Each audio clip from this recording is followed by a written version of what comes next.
UFC Vegas 77 just recently wrapped up, and I'm going to recap the entire card. I'll start with the main event and then work my way down to the first fight of the night. Make sure you guys smash that like button, and if you're new to the channel, subscribe. Let's first talk the main event where Mayra Bueno Silva ninja choked. It was a standing guillotine, strangles Holm, causes her to tap out. And this is a major win for Bueno Silva. Now, in the first round, Holm was pressing Bueno Silva pretty well, landing decent flurries of punches straight through the guard. But there were moments in close where Bueno Silva landed some dangerous strikes. And it's like every time she hit Holm clean, there was more of a thud than Holm's more peppering strikes on the opposite side. Holm did look strong early, pressing Bueno Silva against the cage. Mayra Bueno Silva's not easy to deal with, though. Goes through the first round, and then in the second, Holm, trying to employ a bit of pressure. Bueno Silva able to find a neck and standing guillotine ninja choker, which is massive. I mean, the odds-wise upset, it's not crazy at plus 145, but for what it means in the sport, Holm is, a staple of the top end of women's mixed martial arts, and Bueno Silva, obviously, a pretty decent fighter at women's flyweight, comes up to women's bantamweight and is now on a beautiful run and looks super legit with this win over Holm. If you look at Holm's losses, I mean, the last time she was finished, obviously, was Amanda Nunes. That was back in 2019, and it was a head kick. You look at a recent loss for Holm, it was Ketlen Vieira, and honestly, I felt like that was a bad decision. Bueno Silva strangled her in just over 5 minutes. That's massive, and if you dig in to Holm, she hasn't been submitted since her first loss as a pro, as a 5th-round sub against Miesha Tate. So I feel like you're now looking at a Mayra Bueno Silva who skyrocketed her stock, and I know, people might say it seems like Juliana Pena, Raquel Pennington is logically next. Bueno Silva should be in there. Now, I know Raquel Pennington's got some good wins that she's put together. She has 2 losses to Holm. Bueno Silva goes out there and finishes Holm, something that is incredibly difficult to do. One of 3 people to do such a thing. Strangles her in the second round, just a little bit longer than Amanda Nunes took to knock her out. I feel like Bueno Silva right now is where the hype is at. That's more of a marquee fight as far as name value and hype for the UFC. You put a title fight between the girl who just strangled Holm in a main event and really made a name for herself versus Juliana Pena. I'm a big fan of that one. Now, I know Raquel Pennington then could be argued, wait, because she's on a win streak, should she overtake a Juliana Pena and get the fight against Bueno Silva for the title? Because of Juliana Pena's 1-1 with Amanda Nunes and the fact that she was supposed to get the title fight, I do think she deserves to be next regardless of the outcome of their last bout. I'm going to go Bueno Silva versus Juliana Pena next. It's a good fight. It's a fight that has me very interested, more interested in that one than the Raquel Pennington one. Pennington could definitely be the contender following that one. I could see Pennington in a decent spot, but I'll tell you, when Pennington fought Ketlen Vieira, I thought that Ketlen Vieira could have won that fight on the cards. Bueno Silva has a convincing finish of Holm. That, to me, is what warrants you a title shot. Big moments in this game like that, main event, you capitalize and beat Holm as a dog. That's a title fight. Mayra Bueno Silva versus Juliana Pena for the vacant belt. After the fight, Bueno Silva already called her out, and she mentioned this is Brazil's belt. This was Amanda's belt. I'm with it. Let's give a Brazilian a shot at the title versus Juliana Pena. I like that matchup. It intrigues me a lot, and it gets me excited for a women's title fight. Because Bueno Silva, coming in, I knew she was good, but to go out there and finish Holm like that, just over 5 minutes, just over 1 round, badass as it gets. Mayra Bueno Silva's legit, guys. For Holm, she's in a weird spot now because her chances of getting a world title shot have significantly dwindled. I like the idea of a fun fight with Miesha Tate. I'm cool with that rematch. I don't think that's a bad idea. Outside of that, what are we going to do? A trilogy with Raquel Pennington if she's waiting? No. Irene Aldana rematch doesn't make sense. To me, she's kind of in super fight zone. I really don't know exactly what the UFC is going to do next, but maybe look to set up, a name value fight with Holm and Miesha Tate running it again. And you know what? Holm can try and avenge that loss. Fight before that, co-main event, Bassil Hafez versus Jack Della Maddalena.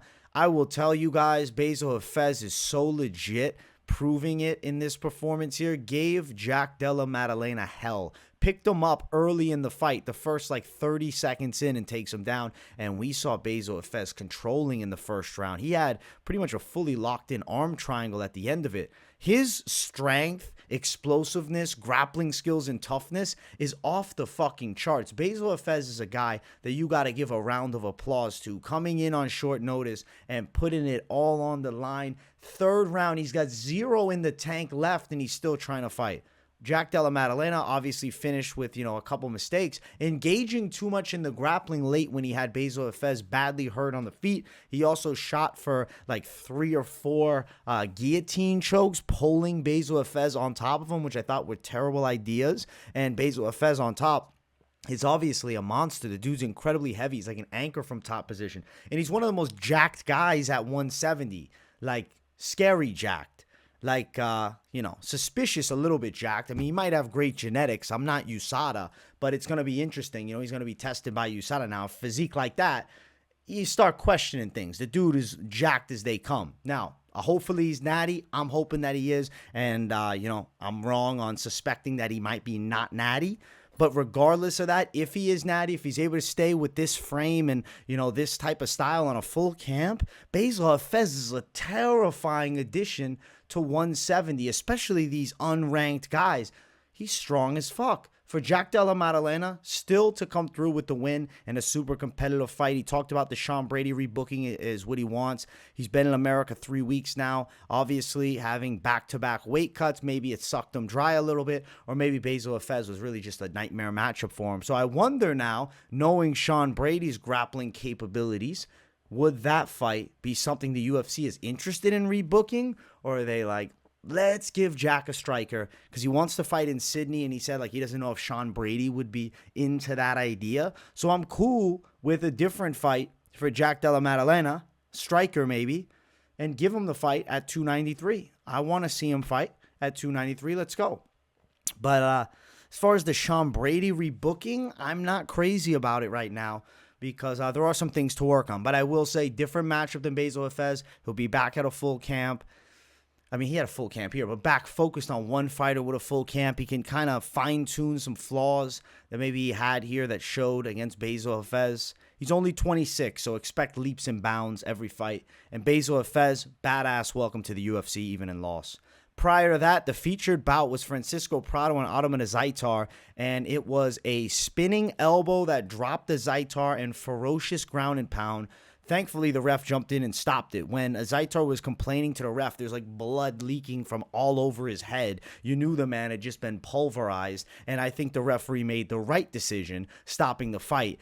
Prado hurt him bad and was beating him up. On the feet, it was an interesting matchup early.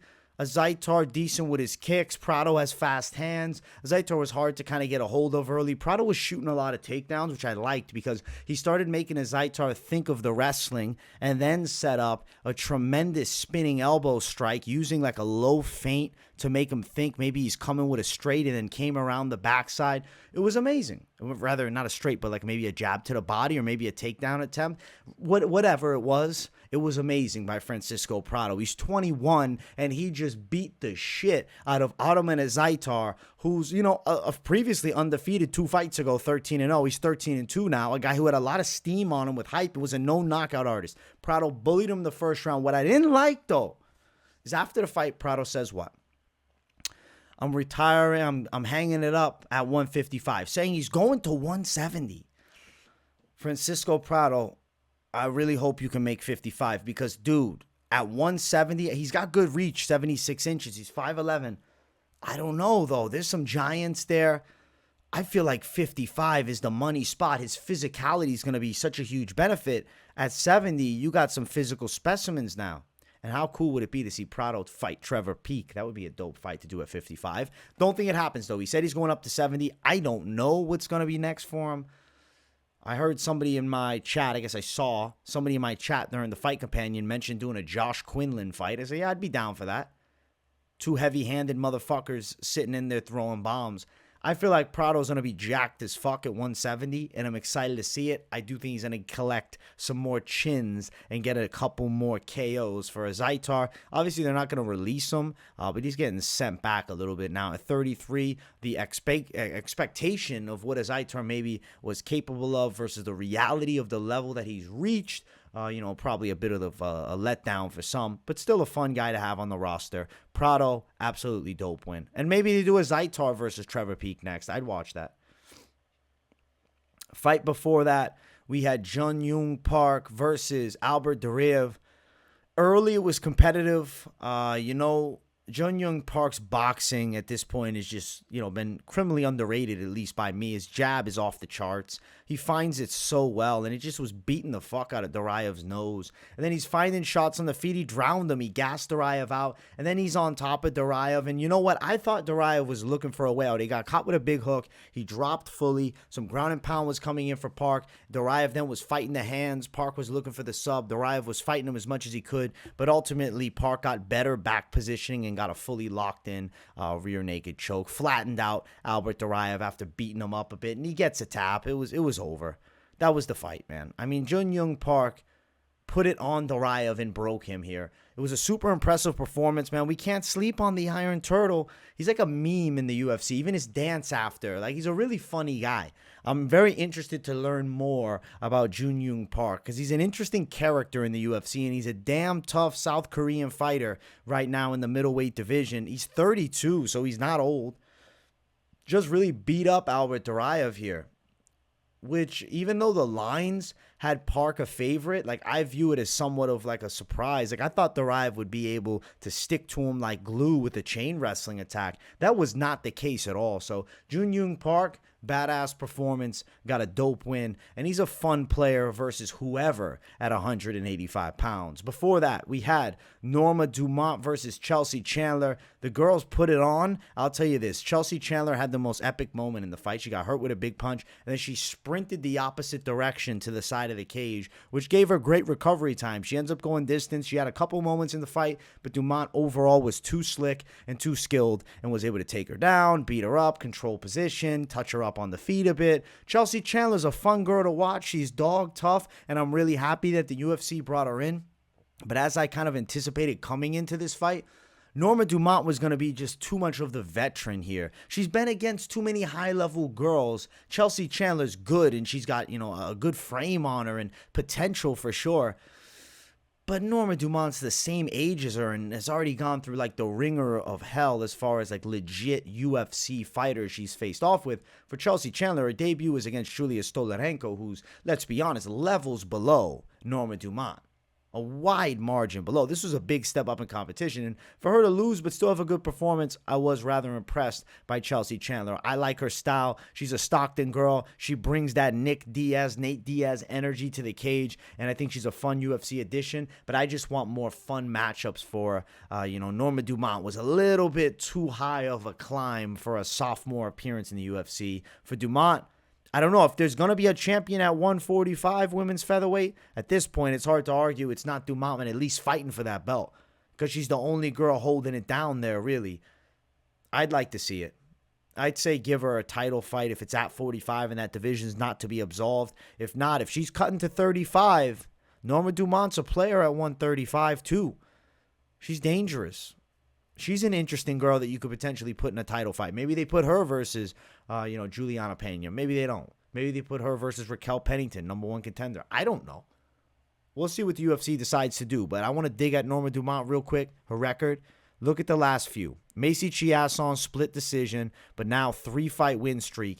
She's got to be a player. She's right in the mix. Last 7 fights, she's 6-1. You see that loss in her debut to Megan Anderson. She turned up since then. She's in a good position in the UFC here. I like what I saw from Norma Dumont. So I'm thinking that Norma Dumont moving forward, I feel like she's in the title picture. If at 45, she should be fighting for. If it's 35, maybe a fight or two out. I don't know. An Aldana fight there at least. Something big, though. Something big for Norma Dumont. Chelsea Chandler will be back too. Before that fight, we had the main card opener which was Nazim Sadykhov sacrificing Terrance McKinney. McKinney's like that fan favorite. He was for a while, and he's got a lot of steam on him. The hype is dead now, unfortunately. He's got a fun style. He's super explosive early, but Nazim Sadykhov was just too damn slick for him. Terrance McKinney in the first round looked good, but unless he finishes you in the first round, he's normally in trouble. Round number 2, Sadykhov able to trap the arm and get a rear naked. And on the feet, even at the end of the first round, Sadykhov is touching McKinney. You can tell it wasn't going well. McKinney, I don't know how to describe it. I don't want to say he's sloppy. He's just not as slick as some of these other strikers. He's got real power and explosion, but not the same level of technique on the feet. And it's just starting to expose him. And also, he's not a 3-round fighter. He's a 1-round fighter. He tends to gas. He tends to wilt. Something tends to go wrong for Terrance McKinney after the first round. I do think his stock has been significantly humbled now after a brutal loss to Bonfim last time, and now the loss here to Sadykhov. Now, for Sadykhov, this is a great stock jumper because he put it on Terrance McKinney and subbed him in the second round fairly smoothly. Like, he didn't take a lot of damage. He was controlled most of the first round with the back being taken, but he didn't really take a lot of damage. So Sadykhov's a fun player at 55, and I look forward to his potential too, training with the Weidman Longo gym. I like him representing Long Island. Before that was the featured prelim of the night. Tucker Lutz, in a gutsy effort, lost to Baghdasaryan, who was just too slick of the striker, and realistically, all Tucker Lutz could do was garner a takedown, a little bit of control time, but absolutely zero damage. Baghdasaryan had him hurt a couple times on the feet, and Tucker Lutz really could only cage control a little bit and land takedowns. I mean, he was able to, do a couple things, landed a takedown in the first, but then he's getting beaten up in the second, has a couple moments in the third, but he's just really holding on. All he can do is pressure. I'll tell you this, though. Baghdasaryan, if he's thrown, a wrestler that really can go, I do think he'll run into trouble with those type of chain wrestlers. Tucker Lutz just didn't have those capabilities. I think the game plan was there for Tucker Lutz, but he didn't have the physical attributes to actually successfully exploit the game plan, or imply the game plan, rather. It was exploited, though. It was exploited by Baghdasaryan, who ripped him up with kicks, touched him from distance, and when striking, was doing the damage. So it was a sick win for Baghdasaryan. I mean, it wasn't a bad fight at all. It was a good scrap between these two. It was this Tucker Lutz, the moments of success he had were just control time and mostly holding, whereas Baghdasaryan on the other side, when he's actually winning, he's doing damage. So Melsik, the clear winner. Nothing wrong about that decision. Prior to that fight, it was Victoria Dudakova versus Istela Nunes, which actually ended pretty sadly. Istela Nunes looks to post with her arm as Dudakova is shooting a takedown, dislocates her elbow brutally, fully separated from the bone. You can definitely find a picture of it on Twitter. Dana White posted it up, maybe even on Instagram. It was brutal, man. Her arm snaps grossly, and she's screaming. She was in bad pain. Dudakova's like, hey, I got it done. It is what it is. Not a lot to talk about with this fight, but Dudakova was the winner. Unfortunate injury, man. Hoping for a quick recovery for Istela Nunes. Before that, Melquizael Costa destroyed Austin Lingo. I would say he put on one of those showcase performances that really put him on notice now at 145. Lingo had a puncher's chance the whole time, but Costa was just too slick. He could also keep up a high pace all the way through. And then in the third round, he's controlling the back position, using his takedowns. He's a guy that knows how to win fights. I got to say, I really love the stand-up. His kicks were off the charts. On Lingo's side, we got to give his respectness a round of applause, his toughness a round of applause, and throw respect to it, because he was getting smashed with kicks to the body and even to the head, taking big punches, and he keeps coming forward. His face was bloodied up after, but Austin Lingo, what you got to expect is toughness. He's a junkyard dog. He's a really straight boxing style. He actually threw some kicks out there this fight, which I was glad to see. And Melquizael Costa is just too much. He had too many tools in the tool shed. To Lingo just having decent hands, Costa could grapple, he could kick, he could punch, he could clinch, he could knee. There were so many more facets to his game, and that was obviously evident here, and the kicks did a lot of damage. Respect to Lingo going long. Most guys would have quit because he was hurt with some body shots at points, and he did not break, and he was in bad spots with submission attempts, and he did not wilter. He really wanted to win this fight. Unfortunately, Melquizael Costa was just that guy. So great performance by him. I'm excited for Melquizael's potential at just 26. Prior to that, Evan Elder and Genaro Valdéz put on a classic to start the card, or rather start the card off, but on the prelims, I guess it was getting the card warmed up. They threw down. Evan Elder dropped Valdéz early in the first round. Valdéz drops Elder in the second round, but he was also dropped himself on the feet in that second round. And then just more warfare in the third. Both guys throwing heavies. Evan Elder, heavy-handed dude, landing bombs. Valdéz, tough as nails, but Evan Elder just that next little inch. I've always felt like, since the Nazim Sadykhov fight, like, damn, Evan Elder's not to be fucked around with. Now, he was a big favorite in this fight, too. The bookies expected a win for him at, minus 300. But to go out there and really perform like that against Genaro Valdéz, it was a good, big first win in the UFC. His third appearance, he finally gets a win. Valdéz is not an easy guy to handle. Valdéz gave him, everything he could. He was trying. He was throwing heat back. He's got a big right hand. He takes huge shots. But Evan Elder just mixed it up beautifully, and he gets a W.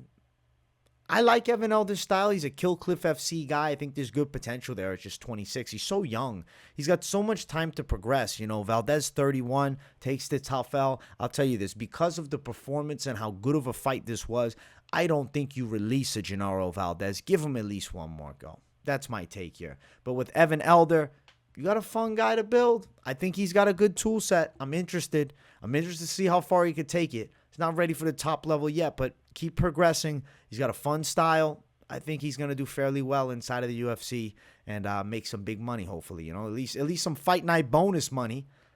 I think this was fight of the night. For me, I thought it was a back and forth war that could definitely be fight of the night. I mean, I'm looking through everything else that the card had to offer. There was real good fights on it. Don't get me wrong. It was a fun card. But this has got to be the fight of the night right here. Nah, it's Jack Della and Bassil Hafez. Nah. Damn, they took his $50K. Evan Elder should still get a little something and give Valdéz like $20,000. Give them both $20K or something because they put it on in the prelims. It was an awesome fight, but it's just then Jack Della and Bassil Hafez was a fucking back and forth banger that might end up being fight of the night. Fight before that, Azat Maksum Tyson Nam, closer than Maksum probably wanted and closer than many, including myself, would have anticipated, but Maksum the rightful winner. His boxing was decent here from distance. He was touching up a Tyson Nam. Nam still throwing heat back. I did score at 29-28 for Maksum. I thought the third you can give to Nam with the pressure he was employing. Maksum was good from distance, was finding decent punches. Nam was still throwing heavies back. Very good takedown defense for Tyson Nam. So it's interesting with Maksum because now he's, beating a Tyson Nam. That's a big debut. How well does he fare against some of the better athletes that are younger at 125 pounds, right? I don't think he's slow on the feet by any means, but he definitely isn't as explosive as some of the dangerous prospects on the come up. Maybe like a, Muhammad Mokaev or jump even to somebody ranked, the explosiveness of like a Moreno, a Pantoja, a Manel Kopp, guys of that caliber, a Brandon Royval. So it's going to be interesting to see how Maksum does as he continues to progress upwards because beating Tyson Nam in a debut is pretty huge. And he's 17-0, he's 28, so he's kind of at that cusp of like, yeah, we're going to move him at a decent rate. I don't have a specific opponent next. I doubt they give him somebody ranked right away, but there's a lot of interesting matchups you could do for Azat Maksum, and I'm curious to see how he continues to build at 28 and if he can be a legit player. I can see him top 15. I'm just having a hard time seeing him really crush into that top 10. Some of the better athletes I do think could get to an Azat Maksum because Tyson Nam, good athlete, 39 though. Prime guy, might catch Azat. Good fight though, and good win for Azat. I do think he was a rightful winner. It was a split. I had him winning. Fight before that, Alex Munoz and Carl Deaton III. Strike stats were weird for this fight. It was like Deaton was way up, but I thought Munoz was landing more. I thought Munoz deserved the decision win at the end of it. Deaton was dog tough, but the third round, it was all Munoz. He hurt Deaton, nearly had him finished, but then just controlled for the rest of the round and pepper with ground and pound. He finally gets a UFC win now, 33 years of age at 155. you know, if I'm going to give you a real measuring stick of how far he's going to go, this is, you know, top 15. And I'll say this is top 10. This right here is top 25. This right here is Nothingville. And I'm going to use this. So here, I'm going to say that he's right about here. I think Munoz is in the, you know, top 37 to 26 type thing. 28 even. Not even maybe. Maybe top 40 to 32. I don't know. I think that he could beat some guys, but I feel like he's going to get caught, man. With somebody that can wrestle a bit and punch with some power, he's hittable down the center, and I think he could get knocked out by some of the, you know, more explosive and high-level guys. Deaton's like kind of back end, and I feel like Munoz might run into some trouble as he really starts jumping up the ranks. Granted, 33 years of age, he's in a weird spot. And, you know, 0-2 to start, now 1-2 in the UFC. There's obviously not a ton of hype behind Alex Munoz either. I have no idea what they do next for him. With Carl Deaton, I don't even know if they keep him around. There's a real chance he's released. I'm going to say the odds are Carl Deaton is let go from the UFC. But he did have a very gutsy effort and loss here to Alex Munoz. But I did think this was a loser leaves, you know, town type of fight. Even the Evan Elder Valdéz probably was a loser leaves town, but because of Valdez's effort, I think they should keep him around. Let's get to the first fight of the night, which was Eileen Perez and Ashley Evans Smith. I thought at least for Ashley Evans Smith, this was a loser leaves town fight, and she got dominated. She now goes to 500 at a record, 6-6. Eileen Perez bullied her with takedowns, bullied her with top control. You know, she started really fast, and like she wanted a first round knockout, and she was going for it. Unfortunately, couldn't get it. But then for the second and third, was able to just dominate, control, and bully Ashley Evans Smith on the ground. At the end of the day, 28 versus 36, consistently fighting and working her way up to be, you know, legit in the UFC to somebody 2.5 years out of the game. Eileen Perez, I expected her to win. She got a win, as was expected of her here, and she's a strong girl who's dangerous. She's got potential. She's 28. She's fun. Measuring stick for her, I don't even want to do it. She twerks a lot. We got to love the twerk. But in the post-fight interview, I'm like, all right, honey, you know, we twerked a good amount earlier. Let's just talk to DC for a sec. I thought it was funny as shit, though. Eileen Perez shakes that booty. That's her style, man. She likes to twerk after the fights. And I thought it was just a post-fight celebration, but I guess it's like the entire post-fight. There's some twerking. You know, respect to her, though. Dope win. She's allowed to twerk. You win a fight in the UFC, twerk all the fuck you want. I don't care. I respect her. She's strong. She controlled on top. She's an athlete. She's a fucking finisher. She's mean. She throws heavy ground and pound. She's got some decent potential. 28, nearly 29. I have no idea how far she's going to take it. The women's divisions are always interesting because who knows? Win a couple in a row, you could be top 15. I have no exact opponent, but I do think if anybody's getting released, it's Ashley Evans Smith after this one, which is unfortunate. She had some fun fights earlier on, but she's been out too long and then coming back dominantly losing here. She looks like she's past her prime, in my opinion. Looking at the picks, my record for the card, 9 wins with 4 losses. I lost with Holly Holm. I picked her to beat Bueno Silva. I was thinking a decision, and Bueno Silva strangled her. Bravo, I'll take the loss there.